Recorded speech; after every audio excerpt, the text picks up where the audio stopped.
ওয়াইনের মাঝখানে এক বোতল পানি আর পাউরুটি দেওয়া হবে, যাতে করে যেই দুইটা সময় আল্লাহ রাব্বুল আলামিন দোয়া কবুল করেন। 80 বছরের গুনাহ আল্লাহ তাআলা মাফ করে দিবেন, বলেন সুবহানাল্লাহ। 80 বছরের অগ্রিম সওয়াব তার আমলনামায় দিয়ে দিবেন। যে কোনো সময় দোয়া করলে আল্লাহ তাআলা জুমার দিনে দোয়া কবুল করবেন, কিন্তু দুইটা সময় রয়েছে, যেই দুইটা সময় আল্লাহ রাব্বুল আলামিন দোয়া কবুল করেন। এক নাম্বার হলো ইমাম সাহেব যখন খুতবা দিবেন, ওই সময় থেকে নিয়ে নামাজ যে শেষ হলো ইমাম সাহেবের, এই সময় পর্যন্ত, এই সময় যেই দোয়াটা করবেন আল্লাহ রাব্বুল আলামিন সেই দোয়াটাকেই কবুল করে নেবেন। সুবহানাল্লাহ।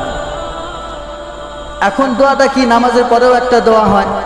আবার মনে করেন যে জুমার নামাজের জন্য যখন ইমাম সাহেব খুতবা দিচ্ছেন, বসতেছেন, আবার দাঁড়া যাচ্ছেন, আবার বসতেছেন, এই যে হচ্ছে, আপনি শুধু দোয়া কি হাত তুলেই করতে হয়? মনে মনে দোয়া করা যায় না? মনের মধ্যে আপনার মনের মধ্যে রাখলেন, আল্লাহ আমি তো এরকম বিপদের মধ্যে আছি, আল্লাহ তুমি আমাকে হেফাজত করো। আল্লাহ আমার অভাব অনটন, আল্লাহ আমি এরকম মুসিবতের মধ্যে আছি, আল্লাহ তুমি হেফাজত করো। বাস মনে মনে দোয়াটা করে নিলেন। এই সময় যে দোয়া করবেন সেটাই কবুল হয়ে যাবে।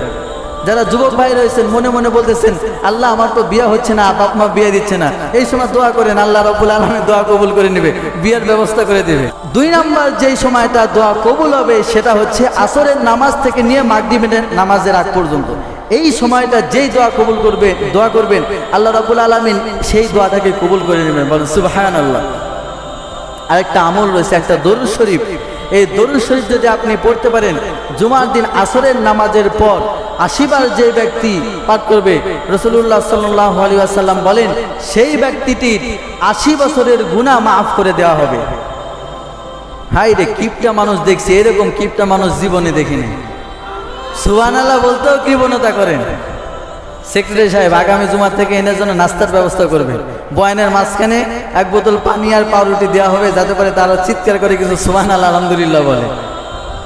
80 বছরের গুনাহ আল্লাহ তাআলা মাফ করে দিবেন, বলেন সুবহানাল্লাহ।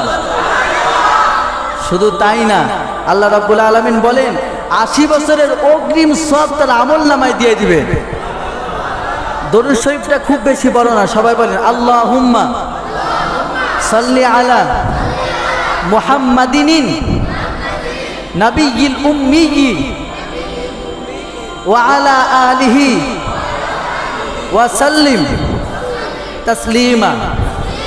বাস এই দরুদ শরীফটা আসরের নামাজের পর, কারোর সাথে কথা বলা যাবে না, আসরের নামাজের পর ইমাম সাহেব এদিকে ঘুরে বসেন, আপনারা ওখানে বসে 80 বার যদি দরুদ শরীফ পাঠ করেন, আল্লাহ রাব্বুল আলামিন আপনার আমলনামায় 80 বছরের গুনাহ মাফ করে দিবেন এবং 80 বছরের আমলনামা সওয়াব